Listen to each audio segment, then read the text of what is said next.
You're watching everyone around you automate everything, and part of you knows that you need systems because you can't personally respond to every email, every DM, every question that comes in. But the other part of you started this business because you want to feel connected to the people you're helping. And right now, it's starting to feel like those two things can't coexist. You want a business that runs efficiently and makes people feel seen without you being available 24/7 to make that happen. Today, I'm going to show you the tool I've been quietly using behind the scenes that does both, that runs automatically in the background while also making my audience feel more personally connected to me than ever. It even contributed to a $500,000 launch that I had recently in a big way.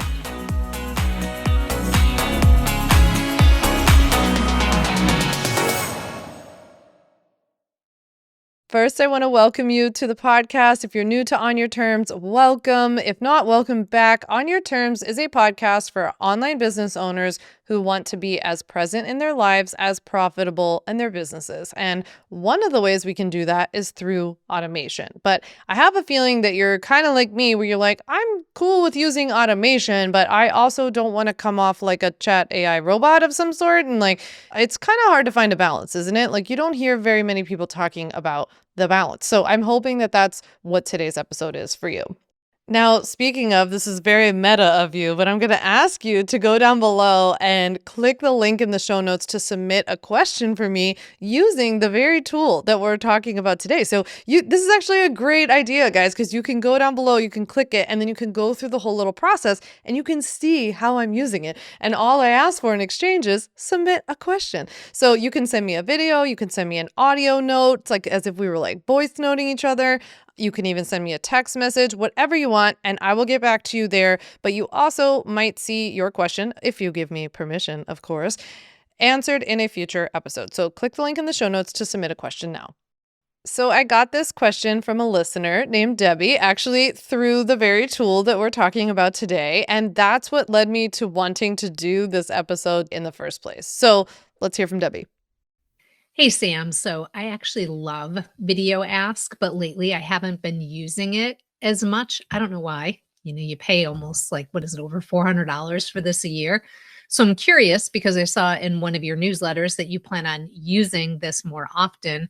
And I would love to hear how you're using it and how it's helping you kind of touch other people's lives. I'd be interested to know how it's working. So this is such a great question from Debbie, and I'm going to break down exactly how I'm using it and why I'm using VideoAsk, and I'm going to even tell you what VideoAsk is, of course. But first, I want to kind of frame this conversation as to like, here's why I think this is even going on, why people find it so surprising even that I'm like using a tool like this, why the people I'm using the tool with find it so surprising.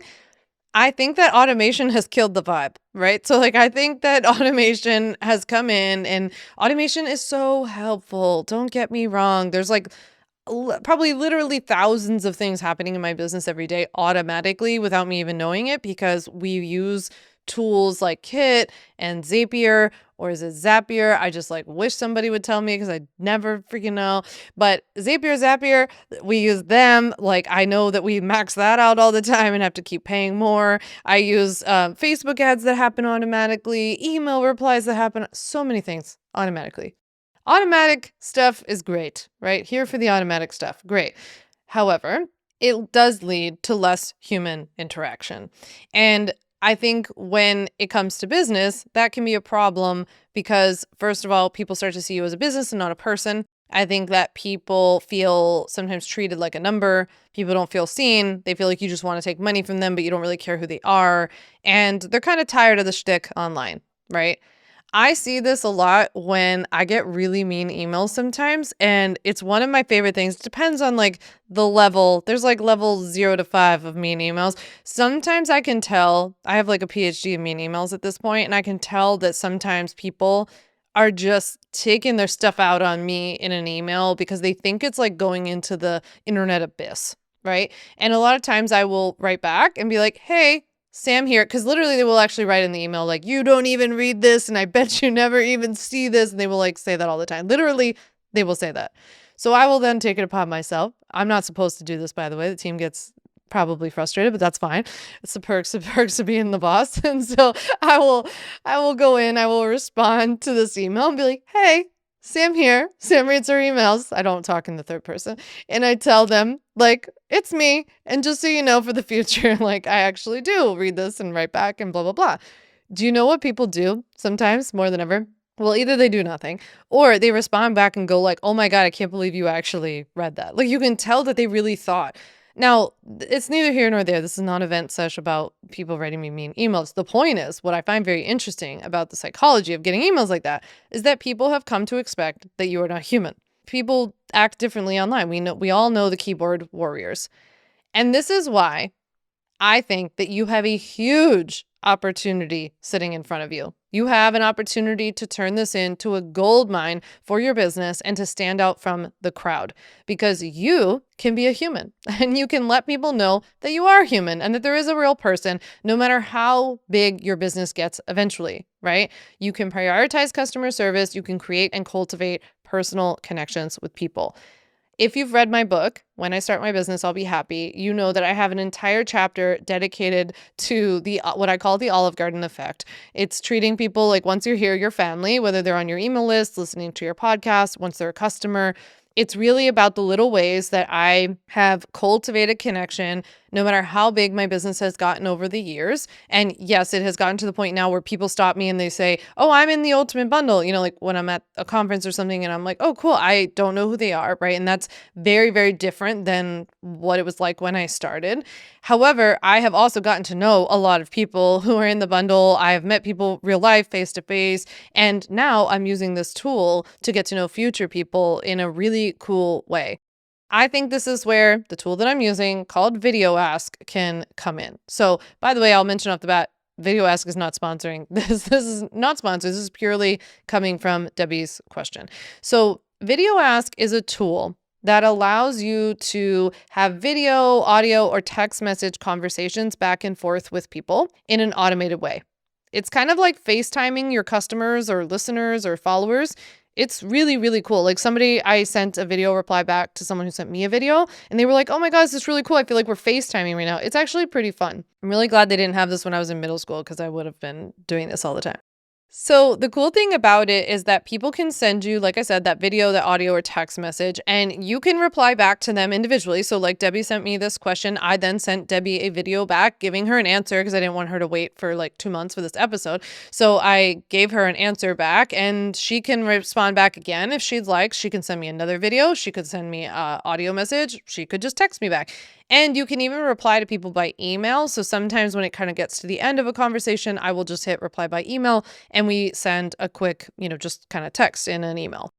The other thing is that you can bulk reply. So there have been times when I have bitten off a bit more than I can chew and I've gotten like 1,000 responses. And I knocked out hundreds of responses individually to people as the best I could, but it can get to a point where it's not doable. And in that case, or depending on like maybe the type of video response you're getting from people or like what you're asking them to do, it's really cool because you can bulk reply, meaning you can check off multiple people, as many people as you want, and send them one video that goes to all of them, or you can send one voice note that goes to all of them. So that's really cool too. I'm going to leave a link down below to VideoAsk in the show notes, and that is an affiliate link. I do affiliate for them, but this is not sponsored in any other way. So if you use that link, I would really appreciate it if you're going to check VideoAsk out. VideoAsk, by the way, is owned and operated by the same company who does Typeform. So if you're familiar with Typeform for different forms in your business, it's the same company and you'll notice it looks very similar on the back end. We're going to go over 3 categories of the ways I'm using VideoAsk. Those categories are content, sales, and social proof. I'm using VideoAsk to create content by asking my audience to submit questions. So just like Debbie in this episode, right? So I asked people to submit questions saying, what's a question that you have for me that you'd like to see in an episode of my podcast or in my newsletter? And then they send me videos or audio notes, and I've gotten a couple of text messages so far too. It not only gives me some really awesome content ideas, like honestly, this was not on my radar. Something just kind of clicked for me when I saw this from Debbie, because I was like, you know what? My friends all freak out about this too when I talk about it. Probably means people are interested in it. It probably means I should do an episode on it. So it gives me ideas, obviously. And, for anybody who's listening who, like me, has never been their client, but like has never been like they're in their client's position before, right? So I always say, like, I think I'm in a bit of a unique situation where I was never like a confused early starting entrepreneur who didn't understand the legal steps because I've been a lawyer since I was 23. So anytime I started a business, I was already a lawyer. And so I was very fortunate that I knew what to do, right? And the whole point was that I was like, well, I know what to do, so I'll teach you guys what to do.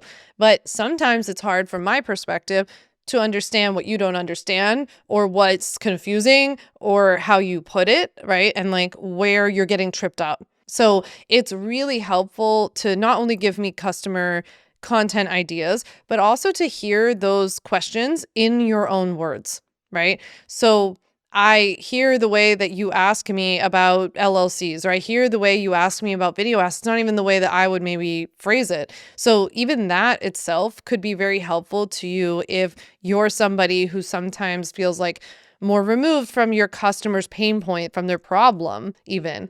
I mean, even for me, when I'm answering questions about business, I mean, tools like VideoAsk didn't exist. AI didn't exist when I started my business, thank God. But all these other things, they just didn't even exist. So like, I've never been like a beginner with a lot of them because my business was further along by the time they started. So you can understand that this is like a gold mine for voice of customer research too. Now, I also wanted to mention, because I wouldn't be a very good lawyer if I didn't, that we have automated the process using VideoAsk of asking for consent and also where they want to see this content answered or posted, which is giving me more data on where people want to hear from me. So basically, you go and submit a question. I then say, do I have your permission to use this question or your audio or your video only using your first name? If so, like click here, and VideoAsk has that built in, so we can do that. And then I say, and where would you like to see this? Would you like to see this on my podcast, on your terms? Would you like to see this in my weekly newsletter, Sam's Sidebar? Or would you like to see this on my Substack? I added that in because I have a Substack called Beyond Business, and I wanted to see, like, is anybody putting that, right? I just did this because this was not that to be honest with you, I can't always necessarily honor it, right? Because there might be something that's like, I can't do that on my newsletter. Like, it just doesn't make sense. Or yeah, it'll be a newsletter, but it's also going to be a podcast episode. So it's more for me to understand in the long run, once we've gotten enough responses, to be like, oh, it's really interesting. Everybody just wants to hear from me on my newsletter or something like that. So that's the first category of the way I'm using VideoAsk, is to generate content ideas and get some voice of customer research. The second way I'm using it, like I said, is for sales, to make more sales in my business. And I'm doing that through building it into my funnel. The way that I'm building it into my funnel is that when somebody signs up for my free legal workshop, after they've signed up, they get an automated email. Automation. This is where automation is good. But they get an automated email asking, what would you like to hear from me in this free legal workshop? What's one question that you want me to answer? So we send this email to the signer-uppers, and there's this link, and that link asking them to submit their question goes over to VideoAsk. One thing that's really cool about VideoAsk is that each category of what we're talking about today, like creating the content questions, the sales stuff, it's like VideoAsk gives you the ability to have like different little funnels or like folders. So like we have a specific VideoAsk funnel that's just about this sales thing, right? So when they click the link in that email, they're going to land on a page that has a very quick video from me being like, hey, thanks so much for signing up for my workshop. What's the one question you want me to answer in the workshop? Leave it here. You can send me a video, a voice note, whatever. And then they can basically just hit reply and do the same back to me. So it's kind of cool. It's not that they're not just like landing on some random page. You do have to put up some sort of video that it kind of looks like a reel. Like I said, when you click on mine to submit a question, you get to see it. You know what you really get to see when you click on mine is that you get to see where I filmed the video for you to submit audience questions, because this is what's funny about me. I just do things on the fly, and I was out and I had this idea and I was like, I'm going to do this video, and it's really funny where I'm at. It's also funny because it's a place that I am never there. So it's just like, of all the places for me to be, I was there. So I can't wait for you to see it. But that's your little enticing moment to go check it out. So far this year, the law has been cracking down on online business. And in my humble opinion, if you're running an online business or plan to start one in the next 6 to 12 months, it's really important to get informed about which legal foundations you need to have in place ASAP. I've got a free legal class that helps you learn how to start an online business the right way. It's called 5 Steps to Legally Protect and Grow Your Online Business. And in it, I'm going to cover the 5 simple steps that you need to take to create a business from scratch or make the one that you've already started legit. Sign up for my free legal class right now by clicking the link down in the show notes or head to my website, samvanderwielen.com. Let's declare this month as the month you'll inform yourself about what you need to have in place. After all, nobody is going to do this for you. You have to do it, I'm sorry to say. And I want to help over 10,000 people this year start an online business before 2026 ends. If you can't find a time that works for you, sign up anyway because I will send you the replay. I'll even send you a private podcast link so you can listen to the replay on the go. So press pause, my friend, click the link in the show notes to register for my free legal class right now. All right, have you done it yet? Because I will literally just sit here and wait for you. I'll have my podcast team insert Jeopardy music while you go sign up. It's that important. Or maybe we'll just have to use crickets because Jeopardy music might be copyright infringement. Or maybe I'll just sit here with some awkward silence. All right, you did it. Good job. I'll see you at class. I can't wait. Now, let's get back to the episode.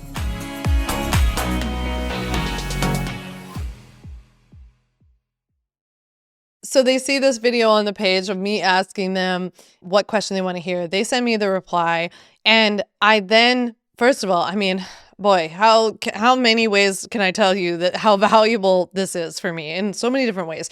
First of all, it allows me to make my webinar better because I see all the questions that are coming in and I have literally changed things in real time to accommodate the hundreds or thousands of questions and cumulative number of questions that we've gotten at this point to be everyone's signing up for this workshop hoping I talk about X, but I don't talk about X in it. So I'm going to talk about X. So I make sure that they feel that that was really valuable, right? So that's super helpful. I get tons of voice of customer research through doing this. I'm learning how they're phrasing the problems that they're having. Because again, they are not the way that I would think about them. They're not even concerned about the problems that I personally think they should be concerned about, which is super helpful for me to hear as a marketer. I need to know what they're worried about, not what I want them to be worried about. That's my job later if and when they purchase from me, I will teach them what they actually need to know. Right now, my job as a marketer is to understand what they're concerned about, speak to that pain, and show how my product fulfills that gap. It'll be the thing that gets them from Pain Island to Pleasure Island, as I always say. So that's really what I'm doing is I'm paying attention to oh, that's interesting. Everyone's asking about this topic. That's something I should add to the webinar. It also gives me future content ideas. It's giving me the voice of customer research that I need. It also now presents me with a beautiful opportunity to create a personal connection with this person. So oftentimes what I do is that when I get this question in, I read the question and then I hit reply on VideoAsk. I send them a personalized video back. And so in the personalized video back, I am very sure to use their name because I, first of all, want to honor the fact that they've taken this time, but I also want them to know it's a personal video. So I'm using their name. I'm acknowledging their question. I might even be acknowledging something about yeah, that is a really confusing thing, or a lot of people get tripped up about that part, so you're not alone in it. So it's really the purpose of this reply is not to literally answer their question. And I'm not telling people that that's what I'm doing in this. I'm telling them up front, I want to know what you want me to talk about in the webinar. So this is not I'm baiting and switching people. I wouldn't do that. But I'm saying I'm acknowledging that they've even asked this thing. I acknowledge whether that's something I'm going to talk about in the workshop, and I'm honest with people. There were a lot of questions I got in the last one where I was that's actually not something I'm going to cover. And by the way, that's not something I ever teach about, or that's not something I'm going to talk about in the workshop, but that is something I talk about in the bundle. So I'm very honest with people about whether or not I'm going to get to their thing. If their topic is something that I teach on in the workshop or just teach on in general, I'll close it out by saying, this is why it's really important that you come to the workshop that you signed up for on, and then I remind them of the date and the time. This is now serving as yet another benefit, which is reminding people about the date and time. Right now we have this personal connection. I've got voice of customer going for me. I've got content ideas. I can tailor my workshop to make it more helpful. And I now got to act as a big giant reminder sign. I also take this opportunity to tell people, did you add it to your calendar yet? I know if it was me and it wasn't on my calendar, I wouldn't show up for it. So this is a good time for you to do that. So there's another touch point, right? Where I'm getting people to add it to their calendar. And then I'm asking them if they have any follow-up questions. Of course, let me know. Otherwise, I'll see you at the training. The other thing I do when these are live, when the workshop that they've signed up for is live, I will tell them it's really important that you actually come live, because that's where I'll get to answer your questions during the Q&A if you have follow-up questions. And this has greatly improved our show-up rate. So the show-up rate is the percentage of people who have signed up for a webinar who actually show up for it. If you're relatively new or unfamiliar with webinar land, it is one thing to get 11,000 people to sign up for a webinar. It is another thing to get those people to actually show up for it. It is very hard. I would actually argue maybe harder, because people are so used to signing up for things and like forgetting about it. It's really, really hard. And like everybody is excited when they sign up for something, but then they don't go. Using VideoAsk has greatly improved our show up rate. So I've used it for my last 2 live launches, and we've had the highest show up rate we've ever had. I have to tell you that it's so funny from these responses, from sending people all of these videos back, the personalized videos back. I got so many responses from people being like, holy, I can't believe you actually responded. Like, it was kind of another one of these, like, you're a human, like there's somebody there, right? And again, I can't say it enough. I think it's really sad actually that that's the reaction, because it's like people have just gotten so used to being like, everything's fake. People even come to my live webinar and they ask me to prove that I'm really there. This happens all the time. Michelle, our producer, is here and she's always on the webinar. She's nodding because she knows this literally happens. People will be like, say this, like if it's really you. And I'm like, are you kidding me? But the reason they're saying that is because there are people who do that. People have webinars and they say it's live and they even pretend to engage with the chat. It's disgusting. I don't do these things, right? I've never done this. And so we have a little bit of an uphill battle ahead of us, right? And that's something you have to remember as you're trying to take in new customers, is that these people have been like battered and abused in online business culture. They have seen people make promises that never panned out. They've gone to webinars with people pretending that it's live and it's not. Like, they've done all the things. And so by the time they get to you, they're just super jaded and skeptical. And so I think that using something like this can act as a beautiful example of surprise and delight, which I like to think about a lot. It's another reason why we send handwritten thank you notes to all of our customers. It's just not something we advertise. It's just something we do because I try to build in a little surprise and delight along the way for nearly every step of the customer journey. That's also, the best I can do with like responding to my weekly emails. Like, people always think I don't respond. I respond to the emails. So like just hearing these like little touches along the way, I think it really helps. Last but not least, I'm using my VideoAsk platform for social proof. So we've already talked about content. We've talked about how I'm using it to increase sales and my show up rate, but I'm also using it for social proof, which is that I'm sending it to my customers. So I created a separate little VideoAsk funnel with a short little video saying, thanks so much for getting the ultimate bundle. If you have something to share about your experience, I would love to hear it here. Again, built in that same like consent, that automated consent and sharing thing. But it's a really, I would say, a more fun and less clunky way to collect testimonials than the way that I've gone about it before. I have an automated funnel, a little series of emails that goes out to new customers over a period of time, asking them to leave a review. And in the past, I always just had a link to like a form that they would submit. And it's been really funny. I think we've already seen more like testimonials coming in through VideoAsk than we used to see using that form. I'm not sure if people just find this like format kind of fun. This is the newest area where I'm using it, but we're already seeing really positive results with it. I think it's really cool too to get videos from your customers because there's so much that you can do with that. I mean, we can use the text if we need, like the transcript of what they said. We can use just the audio if we need. Like I've thought about putting it into a commercial, for example, in the podcast. So that's possible. And we can use it in ads. I can create social media content out of it. There's like the possibilities are endless. You could create little video montages and put them on your website, on your sales page as additional social proof. And again, I just found this to be a really fun way. And like customers have already filled this out who I don't know, and I was able to send them a video reply back and thank them. So that's, I think, yet another cool touch point.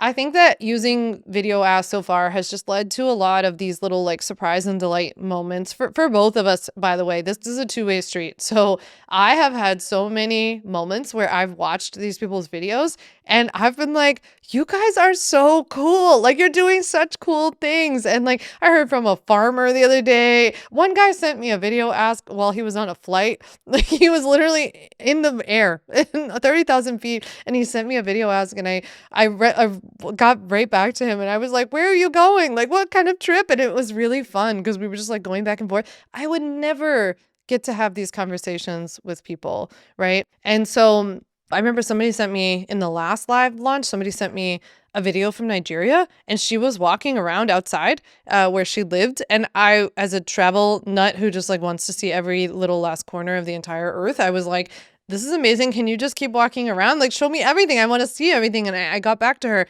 It's been so cool for me. I personally have felt like more connected, I think, in that way, especially when it comes to something like a launch where you're like, I'm just talking about myself. I'm talking about my product. I'm asking for your money. And it's like, now we get to actually go back and forth. And I really do feel like I'm understanding better in real time what people want to know. So it's giving me a lot of clarity, what they're confused about, how they're phrasing it. And I'm literally turning around and using their exact language, the things that they're saying to influence my webinar and make my webinar better, to the way that I like write something on Instagram or Instagram stories.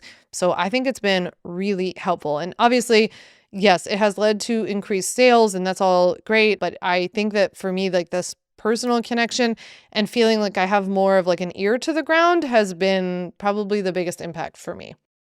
Like I mentioned earlier, I talk a lot in my book, When I Start My Business, I'll Be Happy, about taking really good care of your customers and nurturing your customers while also recognizing that, for one, you're not responsible for their happiness, and two, that, it's true that the bigger that your business gets, the harder these things can become. That's why I dedicated so much of my book to really teaching you how to take really good care of your customers, how to integrate this nurture and like surprise and delight thing without going too far overboard to the point that you're actually not being as profitable because you're taking too good of care of customers without finding new customers. And I talk a lot in my book about how if you treat your customers this way, it's going to be the best investment and return on investment for your marketing dollars, because these people are going to become happy customers, and happy customers go out and tell other people about you. So if you want to learn more about this strategy, as well as how to grow your email list,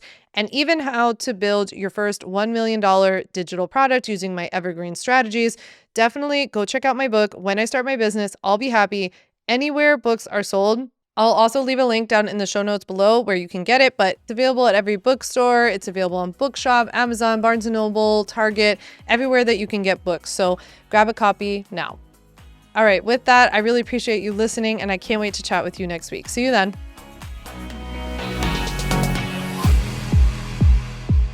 Thanks so much for listening to the On Your Terms podcast. Make sure to follow on Apple Podcasts, Spotify, or wherever you like to listen to podcasts. You can also check out all of our podcast episodes, show notes, links, and more at samvanderwielen.com/podcast. You can learn more about legally protecting your business and take my free legal workshop, 5 Steps to Legally Protect and Grow Your Online Business, at samvanderwielen.com. And to stay connected and follow along, follow me on Instagram at samvanderwielen and send me a DM to say hi.